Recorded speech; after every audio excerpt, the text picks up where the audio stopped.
So a little bit about myself. My name is Abdullah Mohammed. I was with the trade office for about 5 years. I worked on the Minnesota trade office. For those of you that have met me, I was on the last month's call talking about what the trade office, what opportunities are there for small and medium businesses. And now I have the honor of just continuing the work that Anisa started. So that's a little bit of my, and I will give some time later on in the day to kind of give more information and give you the opportunity to ask questions. But I will just go ahead and jump right in on the agenda. If you are online, Madeline, over to you. Yeah, absolutely. I am going to share my screen. I have a couple slides prepared here.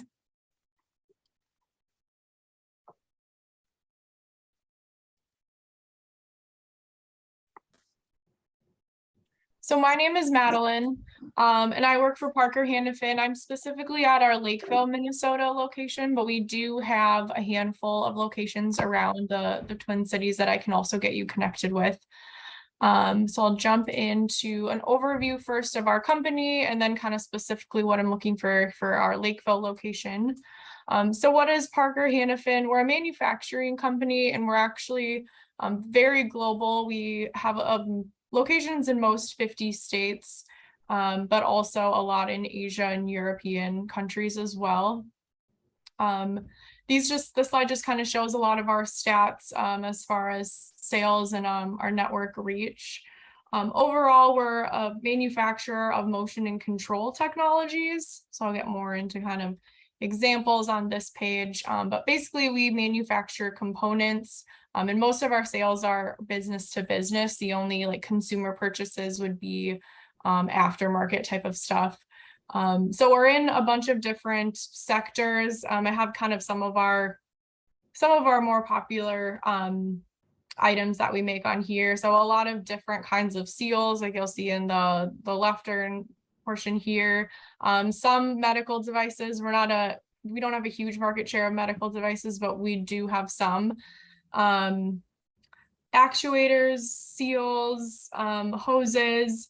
These top ones here actually are aerospace components. So we have customers like Boeing and Lockheed Martin that are really massive customers of ours that buy airplane brakes, different airplane components that they use in their assembly. And then the middle here, the fittings and this hose is more specifically what the Lakeville division is involved in. So overview of all of our different divisions, like I kind of mentioned, we have a really big aerospace division that we sell to some pretty big airplane manufacturers. An engineered materials division, that's more of like a plastics division. Filtration, they make all types of filters from water and air. Fluid connectors, that's where we have a lot of hose manufacture, fitting manufacture, tubing manufacturing. The instrumentation side is more of the controls. So we'll make some kind of sensors that go in all different kinds of industries in that one. And then emotion systems, they make a really wide variety of things, including motors, pumps, all of that kind of stuff.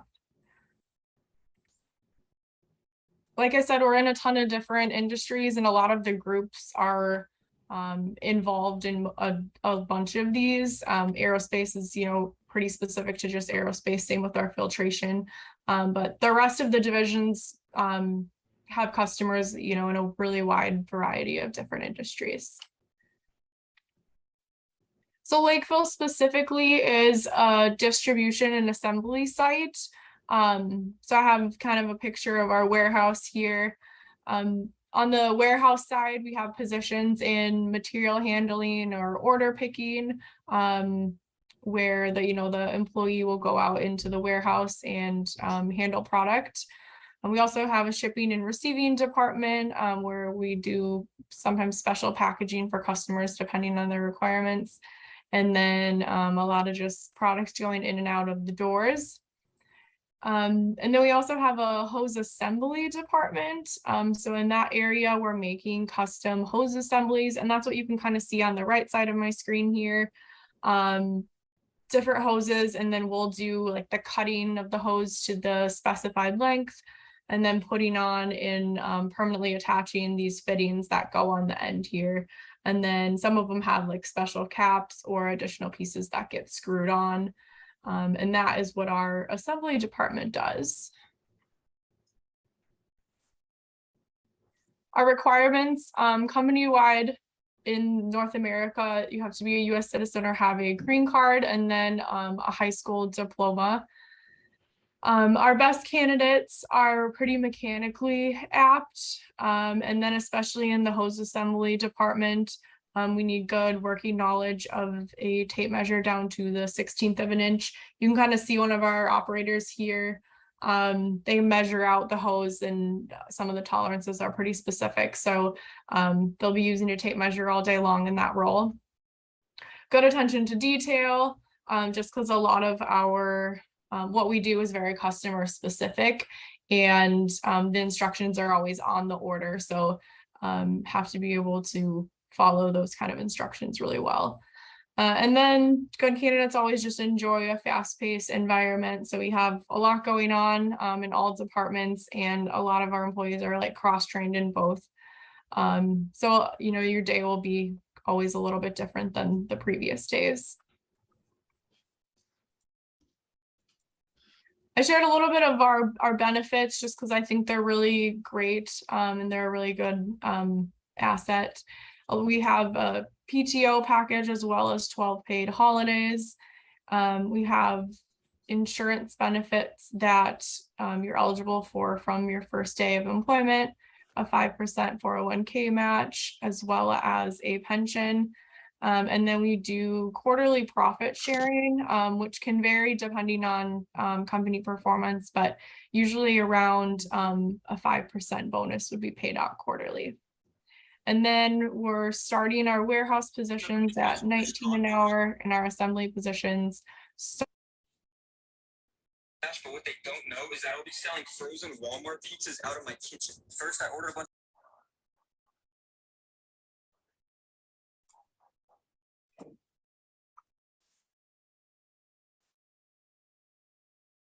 This is my last slide here. So like I said, I am here in Lakeville and I do the hiring here, but I also can get connections to our Blaine location, Golden Valley, New Hope, and then we have a couple larger manufacturing plants in Western Wisconsin as well.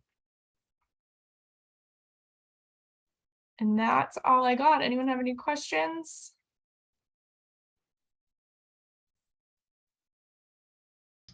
Hello, my name is Sahil. Sorry, I joined a little bit late today.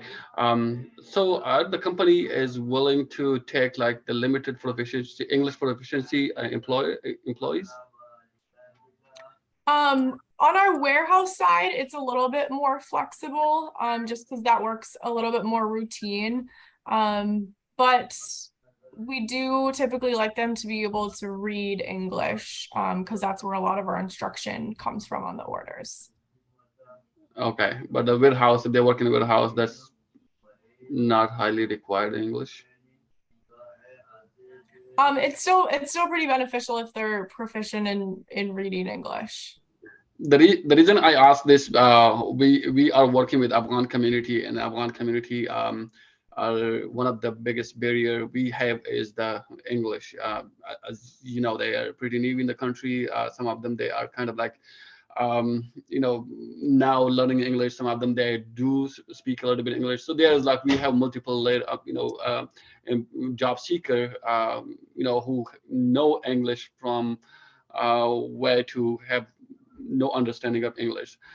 So, I mean, and this is something we are really trying to work with employers to help us with those job seekers who have limited English proficiency. Okay, I think specifically for my location, it would be tough just because we do so much custom stuff. But I can reach out to some of our bigger manufacturing locations and see if they have any opportunities. Okay, thank you so much. Yep. Madeline, this is Lisa Perez with Prosperity Ready. So similar question to Sahil. If you could let us know your English language requirements, speaking, reading, writing for all of your locations, that would be really Sure. helpful. And then I'd be interested in potentially meeting with you to hear more about your openings. Lakeville is quite a ways out.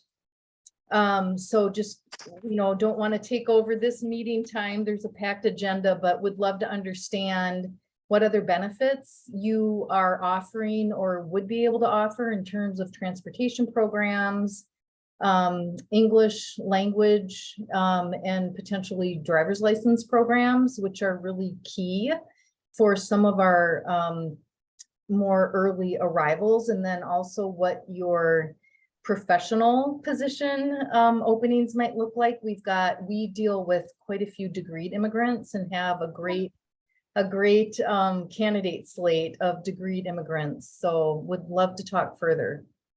Okay. I'll put my email address in the chat. Okay, awesome. And I can also reach out to our other locations.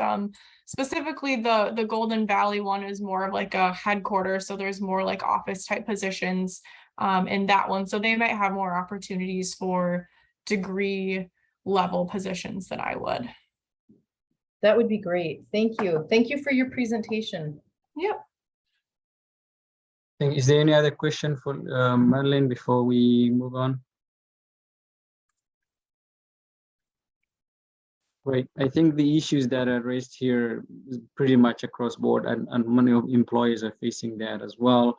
There's one side, the shortage of employment, and also there's another side that there is issues that these communities face, and that has been highlighted again by Sahil and Lisa. Thank you.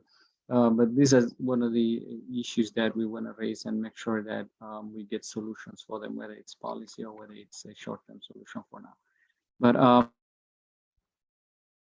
we'll go ahead and just introduce the next speakers from SBA. We have on the call today Don and his colleague. So you please go ahead and get right on it. I know we're running a bit late, so please move on. Yes, thank you. I do appreciate you guys letting us present today. I'm going to go ahead and share my screen here. Just bear with me for a moment while I bring that up. Hopefully I'm coming in loud and clear to everybody. Yes, you are. Can we see the presentation now? Yes, we do. Outstanding. Thank you. So yes, today, my name is Don Jackson. I'm here with the SBA along with my counterpart, Maribel Regstad. And we're going to do a brief overview of what programs and resources are available for the Small Business Administration. Typically, what the SBA does is we work with small business owners and entrepreneurs who are looking to start a business and make sure that they are empowered to succeed with access to capital, valuable resources, business know-how, and the right expertise for each stage of the business life cycle. Typically, the SBA has three main areas that we work in, which is start, grow, and expand. And we do have some programs that do assist in recovery during the times of disasters. So one of the things that we're going to really talk about is the SBA's resource partners. When you need reliable advice to start or grow your business, the SBA can connect you with those experts who understand the business climate at both a national level as well as in our specific area and our market. The SBA resource partner networks help to extend our reach to serve the nation's small business community outside of our district offices, but primarily in our district offices to really help you get up to speed. Again, it's whether you need to create a successful business plan, get that expert advice on expanding your business, or to even train your team. The SBA has those resources and resource partners to provide assistance. So what we're going to talk about now are those resource partners that we have available. Here on the screen, we have 4 primary resource partners that are scattered around the state that can help you navigate a lot of our programs. Again, they can help small business owners prepare and understand their business plan, financial statements, even their personal finances, and even provide general business advice. The first one that's up there in the upper left corner is SCORE. These are business mentors who are successful business owners who are volunteering their time to provide that business advice back to small business owners. Additionally, they have an online business writing tool that somebody can utilize once they have met with their mentor, so they can start working on that business plan, hash out their idea for their product or their service, and get things ready to go when they do need to reach out for that access to capital. The next one is our small business development centers, or what we call the SBDC. We do have a number of chapters scattered around the state. They are primarily focused on assisting small businesses in specific issues such as human resources, technology, succession planning, some of those things right there. They are primarily housed at universities around the area. If you're in the Twin Cities, they are with St. Thomas University. Others may be like Marshall University, Bemidji, University of Minnesota, Duluth, and so forth. The next is our Women's Business Development Centers, and we have 3 of those here in Minnesota. We have one in the Twin Cities, and then there's another one in Duluth and Little Falls. These do have some programs that are specifically designed for women entrepreneurs, but anybody and everybody can utilize their skills as necessary to assist in developing your business. And then the next one is our Veterans Business Outreach Center, or the Vbok. This is actually regionalized with Illinois, Minnesota, and Wisconsin, and it does provide business mentoring and advice to veterans and their spouses. We do encourage you to connect with all of our resource partners and to utilize their expertise. There are some other small business resource partners that we have out there. One of them is our Community Navigator, which is a pilot program, and is an American Rescue Plan initiative that is designed to help underrepresented and underserved entrepreneurs with business needs. Here in Minnesota, we have 2 of them. One is the Chinese American Chamber, which is located in Minneapolis, and the other is the Strategic Partnership Center, which is housed in Mankato. Next is our Procurement Technical Assistance Center, and they provide technical assistance to businesses interested in selling to the federal, state, or local governments. They are familiar with all the SBA contracting programs, and an SBA representative can sit with you on one-on-one to determine if your business is ready to sell to the government. And then lastly, if you're interested in exporting, the U.S. Export Assistance Centers will be the agency to get a hold of. They can teach you a lot about our exporting process and some of the programs that we do have available, including a loan guarantee program.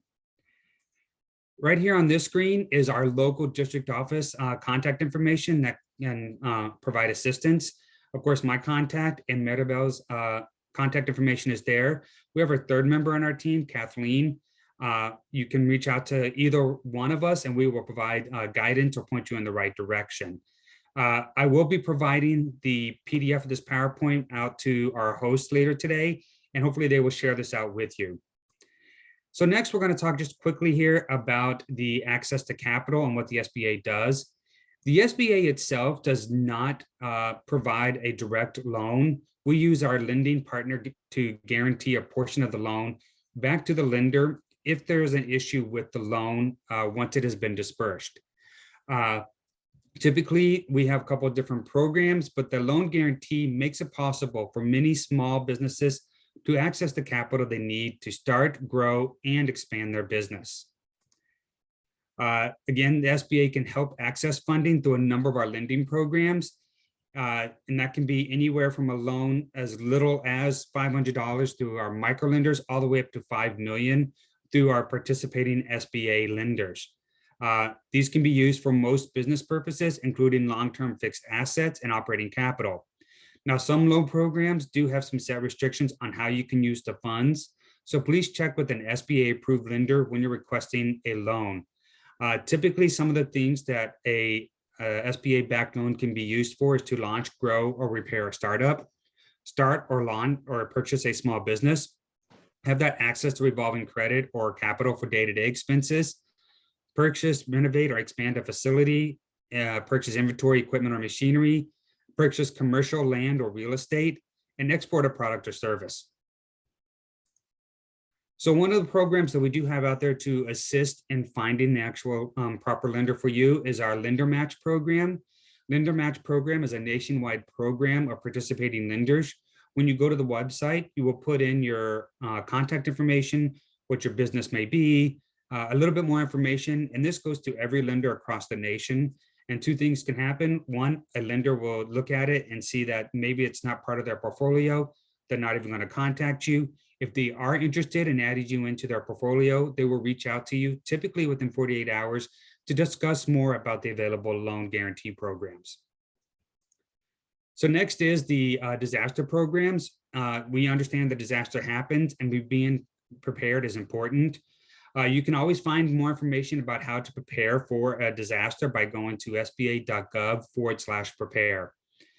And then next here is our when the disaster strikes. The SBA is there with an affordable and accessible loan to get your business, home, and life back on track.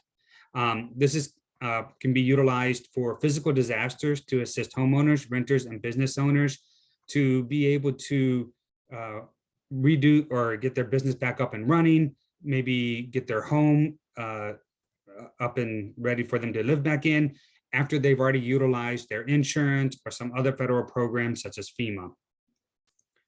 And then next here is the last part is where we get into federal contracting.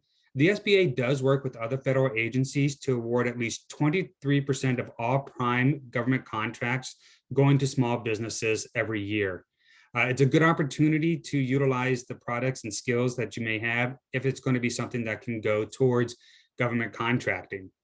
Again, the federal government aims to award at least 5% of all federal contracting dollars to small disadvantaged businesses, which is our 8A program. Another 5% of federal contracting dollars to women-owned small businesses. At least 3% are going to federal contracting dollars to the Hubzone or historically underutilized business zones. And then 3% of federal contracting dollars to service-disabled veteran-owned small businesses. The 8A Business Development Program was established to help small disadvantaged businesses grow. And a small disadvantaged businesses are those that are owned and controlled by persons that are presumed socially and economically disadvantaged. The 8A Business Development Program is a great way to grow a business and establish a foothold when contracting with various federal agencies. Our Hubzone, again, stands for Historically Underutilized Business Zone. The Hubzone program was established to spur growth in economically distressed areas. If your small business is located in the Hubzone, it may be able to be certified and compete for contracts that are set aside for a Hubzone program. Again, the Women-Owned Small Business Program is defined by several key tenets. The program applies only to contracts in designated industries. Only women-owned small businesses or economically disadvantaged women-owned small businesses are eligible, and competition is required for all women-owned small business contract awards. And any participating women-owned small business who wants to go into government contracting are required to self-certify at beta.certify.sba.gov. Again, these set-a-zone programs are there to assist small business owners to get into the government contracting world, but it does not guarantee that you will receive a contract or receive work. One of the ones that we previously talked about, which is our Procurement Technical Assistance Center. Again, this is where they can step in to really provide that hands-on assistance for anybody who's looking to go into the government contracting sector. They provide one-on-one counseling, bid matching service, product and procurement histories, assistance with federal regulations and military specifications, and so forth. There are more than 300 procurement technical assisted centers across the nation to provide local in-person counseling. And here in Minnesota, they are located within the Minnesota Department of Administration and are a great resource to utilize if you're going to go into government contracting. So now we are here in our questions phase. If anybody has any questions, you can ask them. I'm going to see, I don't know if Maribel is answering any questions in the chat feature, but I'm here to provide any other assistance or answers. Hi, Mike. Yes, I did answer a couple of questions, but maybe you want to go a little farther with the answers. Okay. One question was about grants. Okay. I did mention, right, maybe you can explain the grant situation. Certainly. Grants in the federal government are unique in and of themselves. The SBA itself does not provide grants to start up small businesses. We want to make sure that you have something in the game, and that's why we have the loan guarantee program, meaning that you're going to be repaying that loan. Other federal agencies may have grant opportunities for small business owners. You can find out more information by going to grants.gov. The one thing that I will emphasize about that, when somebody is working on a grant, it is a very hard subject or hard project to work on. It typically takes about 2 years of a grant writing team to get a proposal into another federal agency. And then you may be awarded that, say, 50,000, and then you can start working on whatever the project may be. Additionally, if you do not deliver on time or under budget, or if there's serious issues, you may be required to repay that grant back to that federal entity. That is the one thing we are trying to dispel within the government. Outside of certain programs that Congress may establish for certain things, most grants will have some type of a requirement for you to meet deliverables. And if not, you will have to repay that grant. Next question, Maribel. Yes, and then Michelle Rivero, she wanted to know if SBA has a relationship with other organizations that focus on working with immigrants and refugee community members. I did answer that we do, but go ahead, Mike, if you want to look at the chat. I did mention we work with LEDC, African Development Center, the American Economic Development Solutions Agency, but we also have other relationships outside of the 3 that I just mentioned.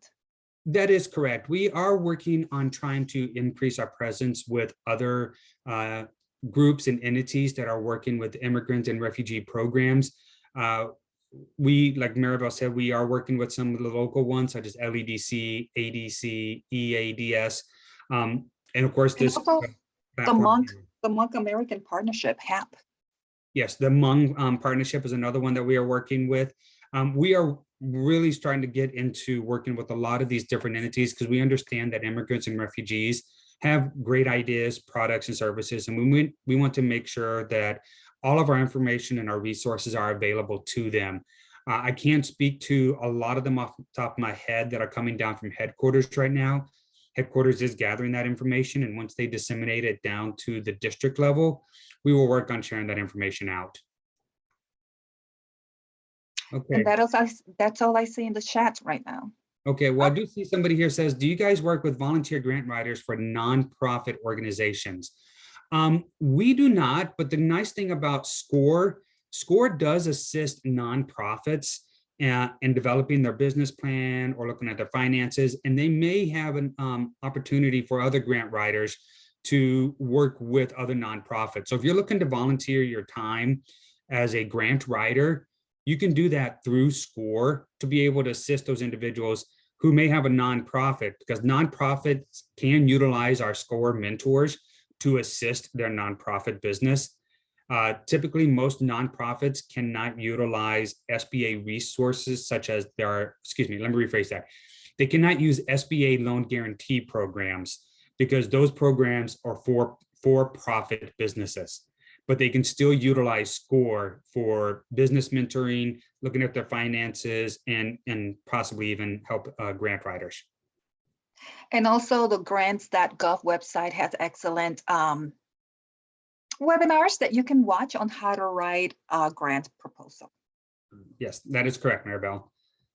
And I do see that one more that Michelle asked, is there a list of organizations that the SBA works to ensure that the SBA services and programs on the radar of the community?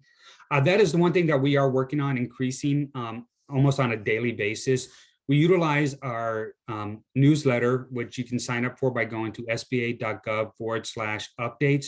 We do provide more information once we do get connected with another resource partner. We are trying to grow our network, is the best way to say it, on reaching out to the communities almost on a daily basis. We utilize a lot of our program partners such as SCORE, SBDC. We utilize Minnesota Department of Employment and Economic Development, a lot of county and city resources too. We are working on trying to compile that list, but it is a significant list to really try to compile. Yes, so SCORE is located here in the Twin Cities. You may go to twincities.score.org to request a mentor. For the SBDC is actually located at the University of St. Thomas. I don't remember their website off the top of my head, but again, I will be providing this PowerPoint in a PDF format to our host who can share out to those who are online today. And the person that is asking about getting certified as minority-owned business, is there a cost and how long is the process? Well, the SBA, we don't name businesses as minority, right? We name them as being economic disadvantage or socially disadvantaged. Usually that's a minority to business, but it can go beyond a minority to.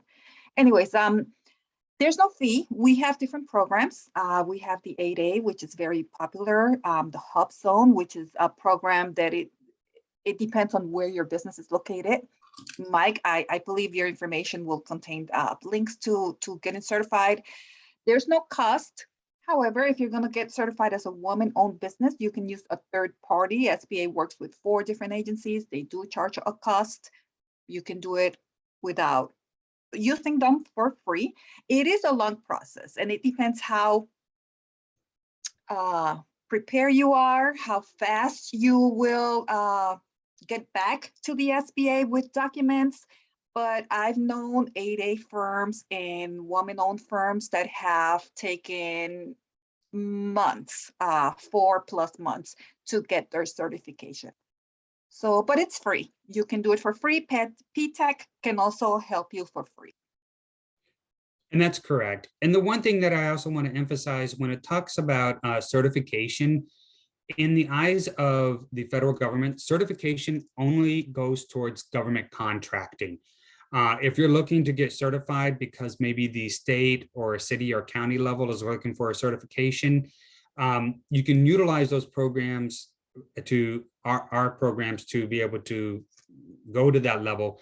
But again, if you're, say, a small business that's not going to do any type of government contract, say you're going to open up a restaurant, but you want to say that you're a minority-owned restaurant, through the SBA, we are only focusing on contracting, and that's why the certification is there.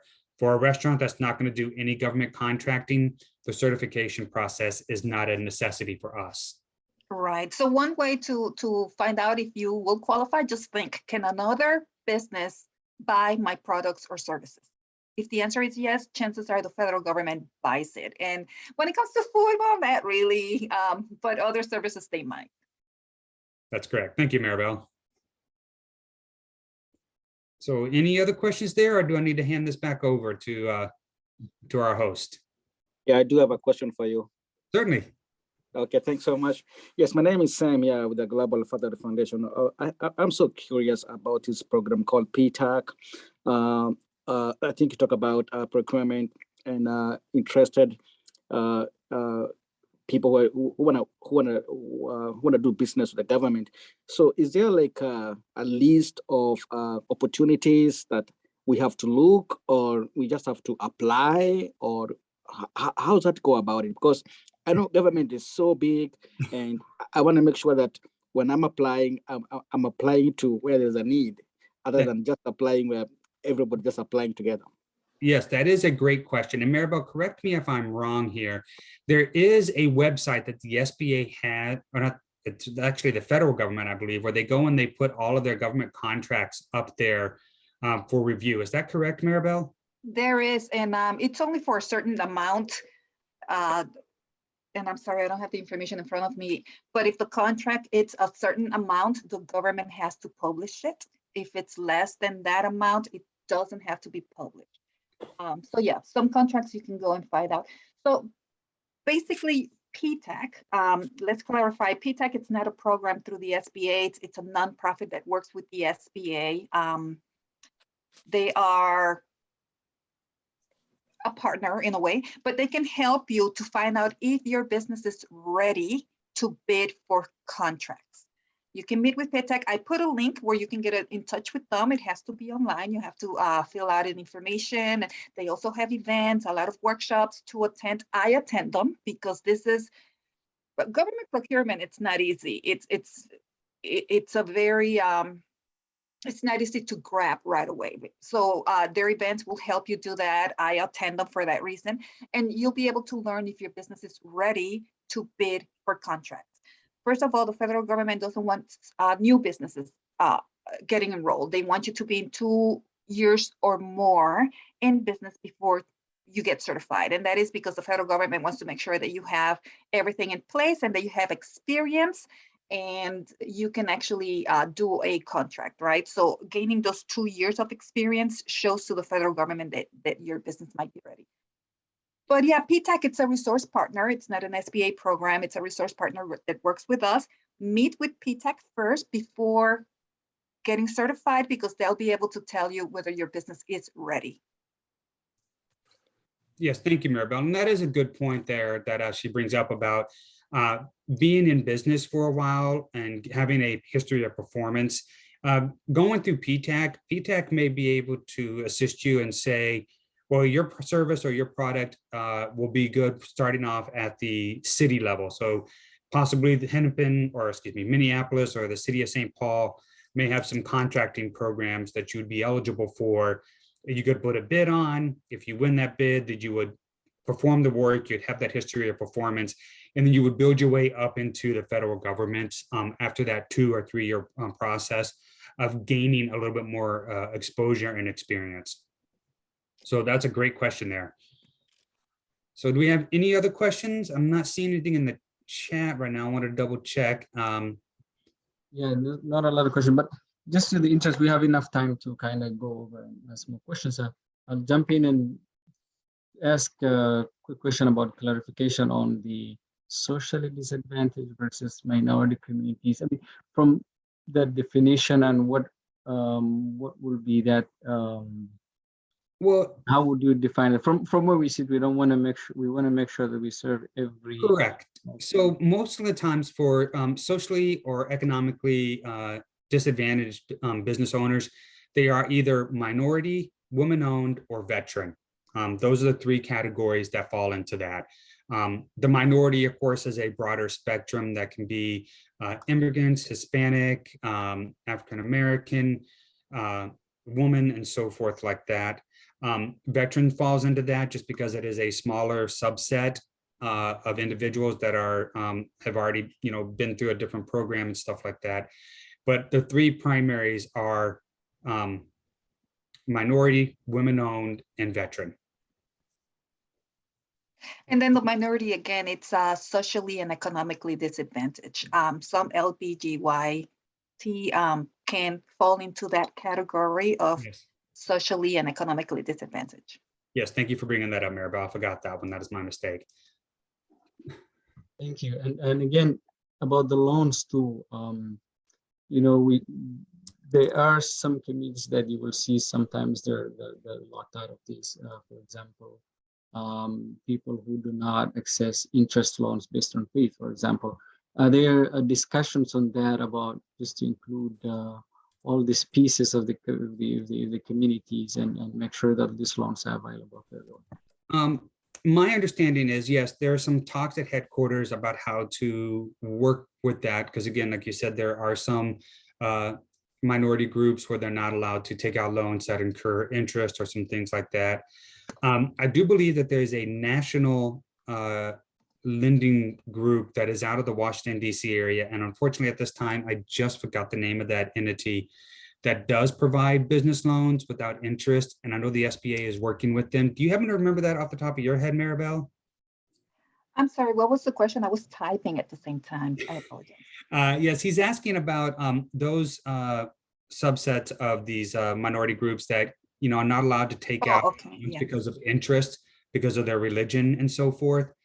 And I know that the Mira, that organization has a contact, I believe, or maybe they do issue that type of a loan. And outside of Mira, I really do not know. Okay. You're I will talking look about up Sharia that compliant information loans? and share that with you when I share the PowerPoint, just so that way that you can share that information up to those who are online today. I think I heard someone that was going to mention something about Yeah, that. I was just going to say you're talking about Sharia compliant loans. Is that Yes. what you're talking about? Correct. Thank you. Correct. I'm sure Michelle and everyone who serves this community gets these questions about Sharia compliant loans. And people always ask, the federal government is not making money off of this interest. So if you're not getting the interest back, then how does it work? And and how can this interest be taken out. So Yeah, it's a unique situation because the way the SBA loan guarantee program works, because a typical loan through a traditional small business, they're trying to make money for that loan because they're just a business like a small business owner may be. If there is an issue that a lender sees and they deny you a traditional loan, and then the SBA steps in with their loan guarantee, we add a percentage on top of the interest rate approved by the lender. So that way, that additional interest rate that we put on is how we fund the program. We don't use taxpayer money to repay a lender. This is all small business owners, past, present, and future, through that additional guarantee percentage fee, be able to repay a lender if there's an issue such as a default on a loan.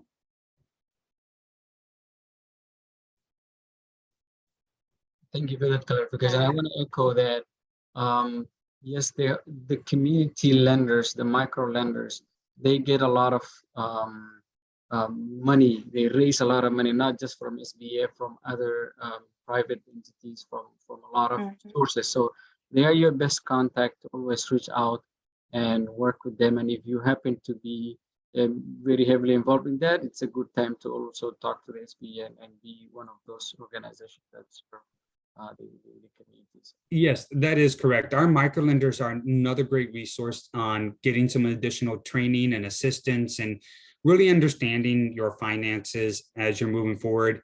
If you do need that access to a small amount of capital, less than say 50,000, our microlenders are a great resource to be able to provide that access to capital. And additionally, they provide a lot of follow-up assistance through the program. Just curious, do we have anyone who serves the community in that way? I know ADC is not part of the team. Any other person?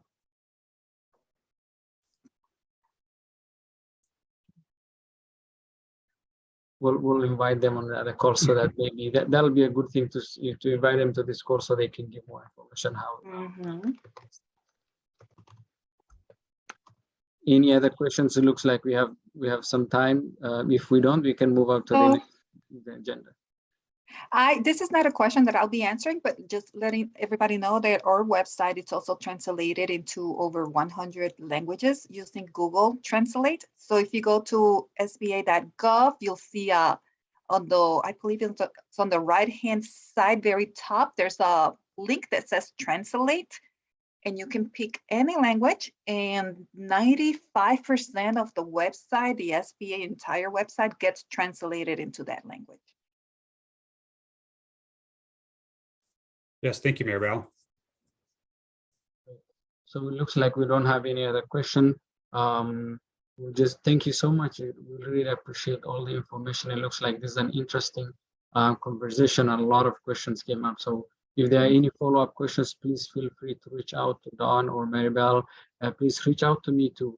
We have SBD's offices within Deed as well, and I'll tell you in a bit how you can meet with them and tell you an opportunity that's coming.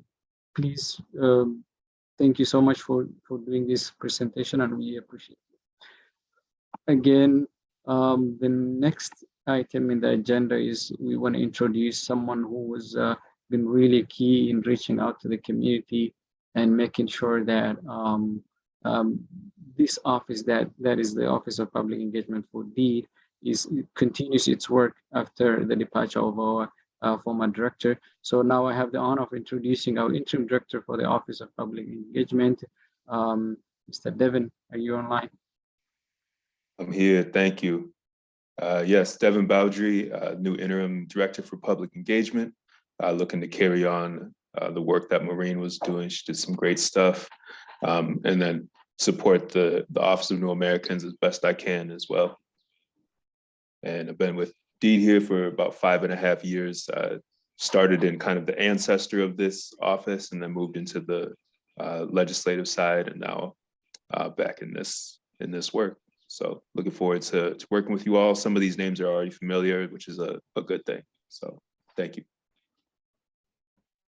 Maybe we could take a bit of to mention any upcoming events that your offices are hosting?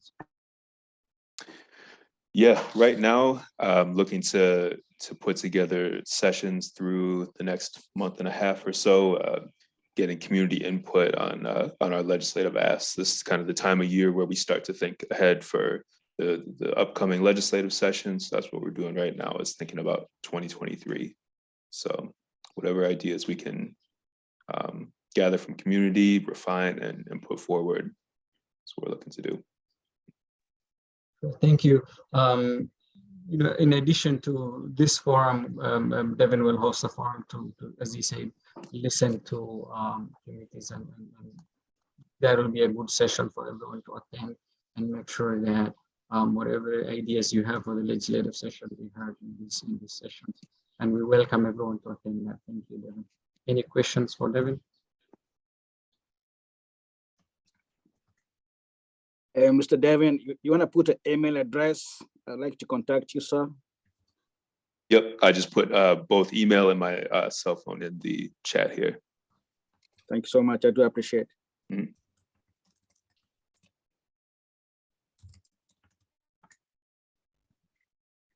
Well, thank you, everyone. It looks like we get to the end of the agenda. What we do have now is just I will share a few updates on this office and kind of open up for conversation and what you will want this office to tackle, the Office of New Americans, what issues you want to bring up front, and just kind of get to know each other.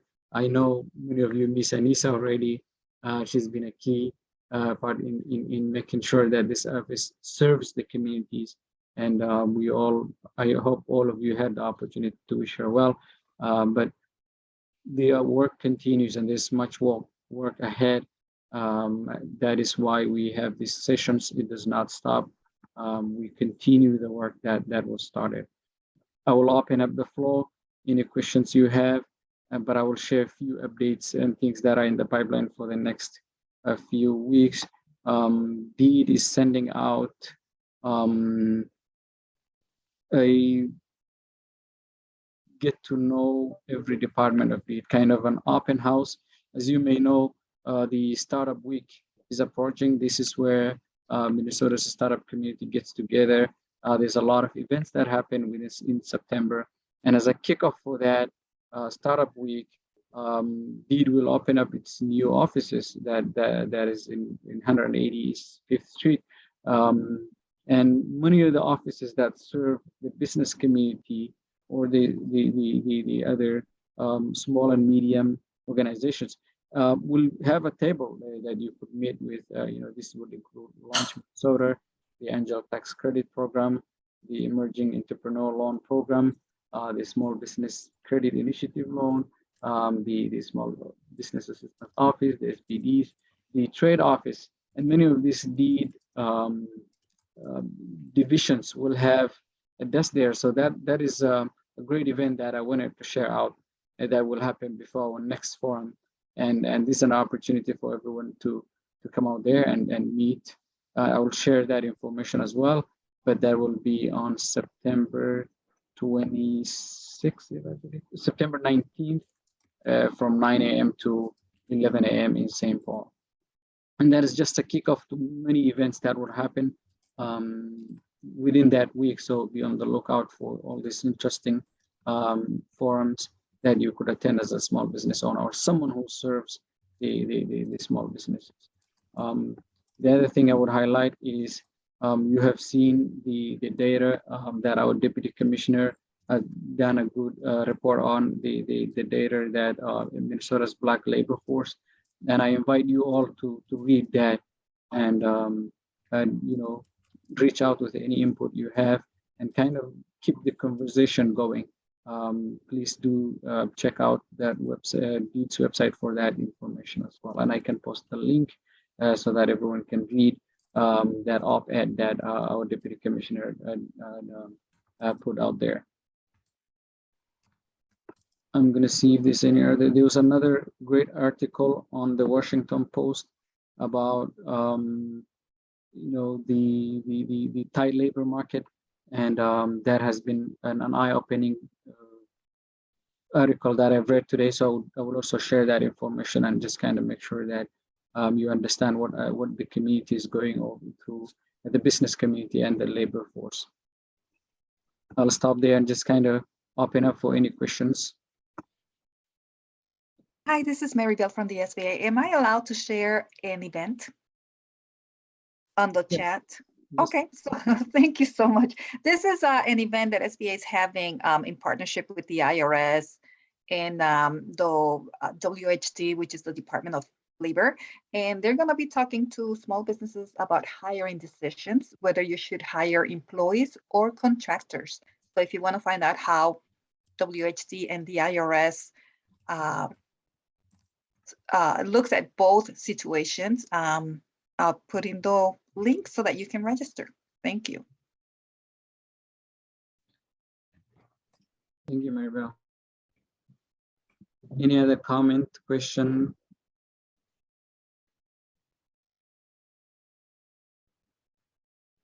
Yeah, Mr. Mohammed, how are you, sir? Doing great. How are you?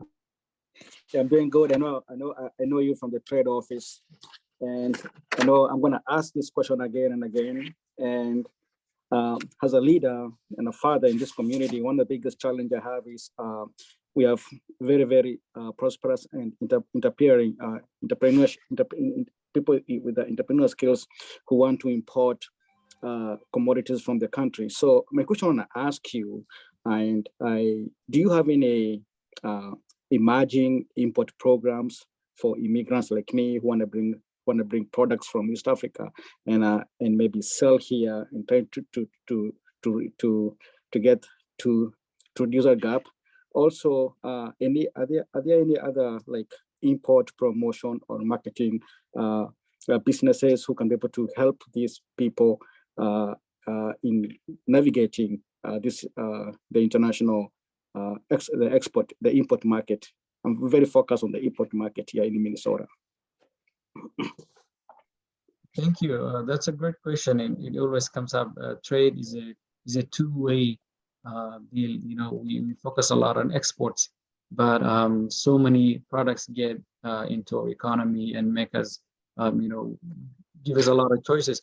So importing, when it comes to importing, first, it's a federal issue in terms of tariffs, what products can get in, what products can you import, how much of a quota does it attract, can you import a lot or maybe there's a quota.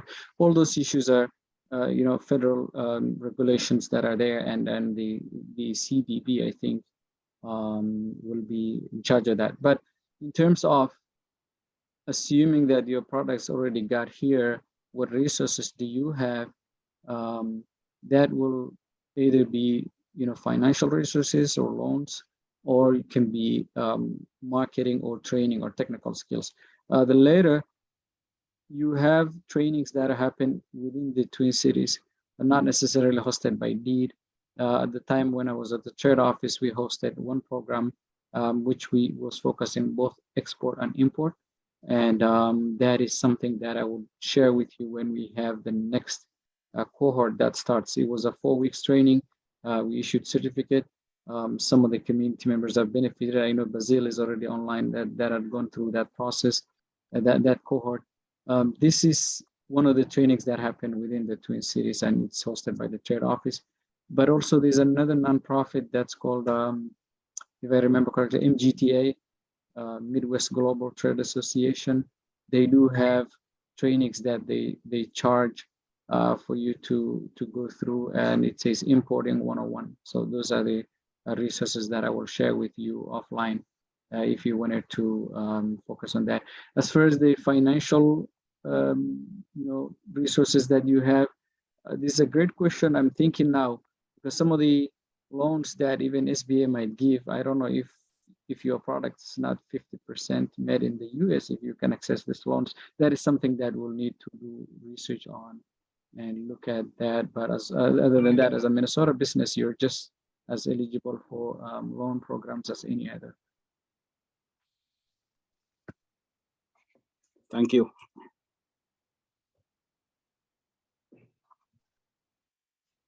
Good afternoon, everybody. This is Ian Owendo. First, I want to, once again, AC Abduahab.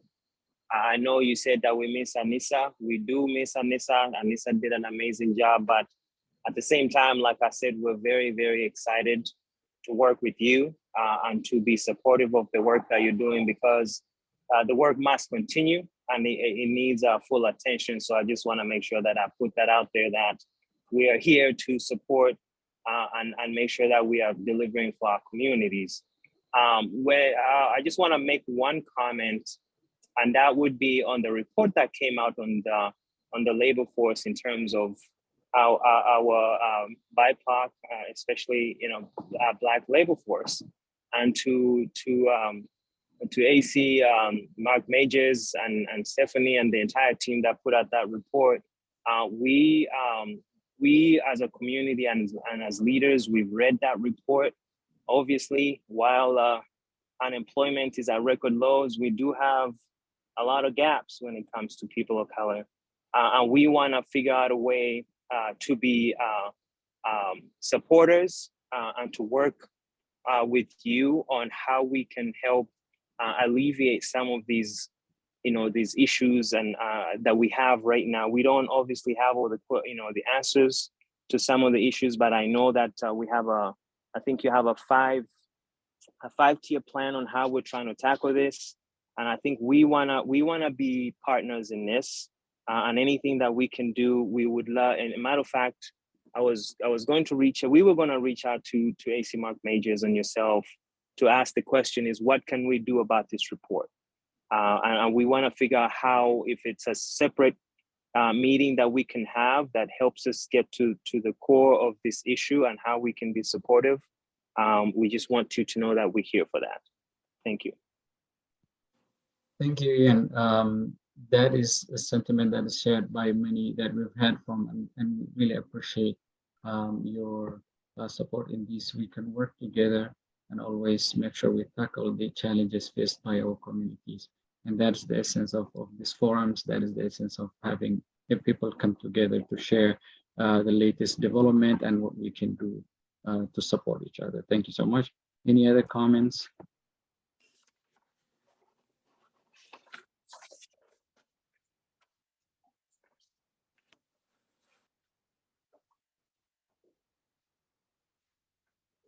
May I say something?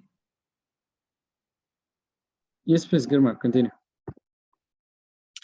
Abdul Wahab, thank you so much for your leadership, and this is a great opportunity that Assistant Commissioner established for good, and this forum, this kind of things need to be going forward, and it's so helpful and very informational. And thank you so much. And yeah, we are looking forward to hear from you more. And if you need anything, we are here to assist each other. Thank you. Thank you, Girma. Much appreciated.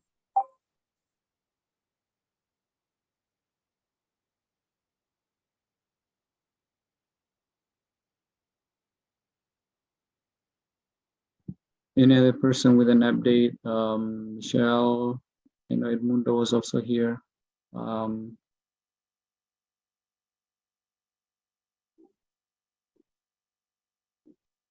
Sahil, any update from the Afghan community roundtable today?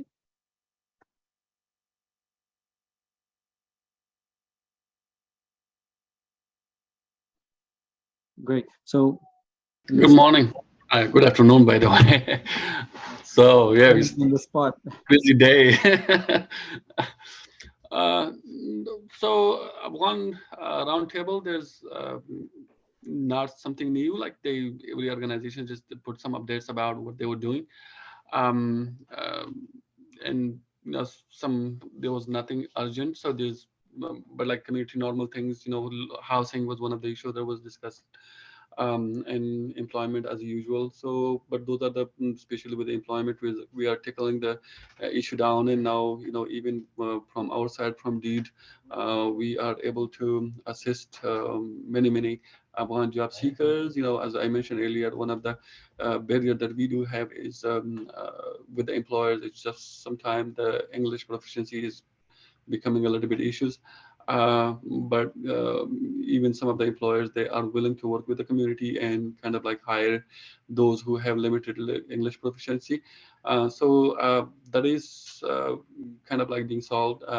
But there was not something outstanding in the roundtable, but mostly the same updates from the community and the different organizations, what they were doing. And just for example, some of the organization, they were the English for literacy, they were some adult education, they were working on some events, they were coming up just for Afghan women and kids. So mostly those community-based things were mentioned. Thank you, Sahil. There is so many of these forums. I know there's the Ukrainian roundtable as well that happens every week, and we invite the organizations that serve the community during these forums and listen on. Other than that, if we don't have any other comments, we can wrap up early and give the times and back to you. Elmundo, yes, please. Hi, sorry, I was having a little trouble, having a little computer trouble today.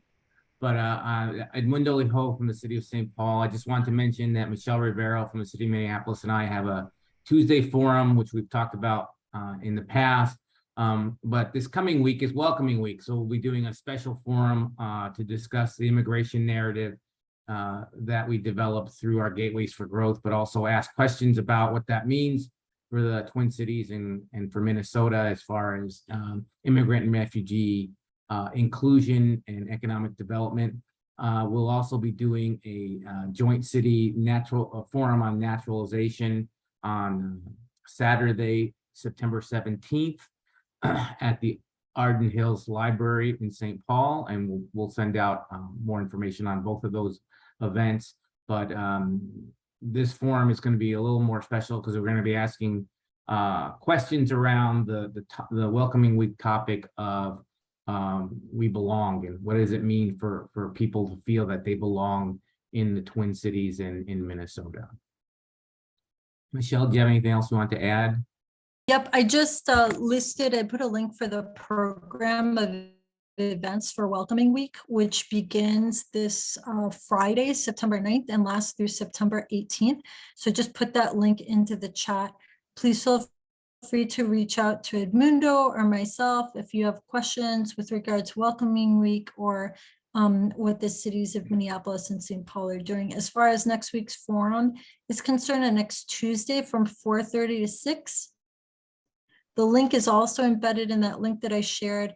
And in addition to this focused conversation on welcoming, we'll also have representatives from elections and the Human Resources Department talking about jobs at City of Minneapolis. And we'll also have a Bush grantee talking about her Bush Fellowship. So hope you all can join us. All are welcome.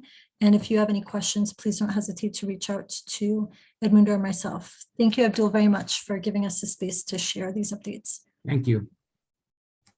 Thank you so much. Always a pleasure. You do a lot of work within the community and we get every opportunity to highlight that. So if we do not have any other comments or questions, we can wrap up the call early, and hopefully everyone, I know we have a lot of going on this week. Yesterday was a holiday, a short week ahead. So I hope everyone enjoys their week, does as much as they can, and let the work continue. Thank you so much, everyone. Thank you. Bye-bye.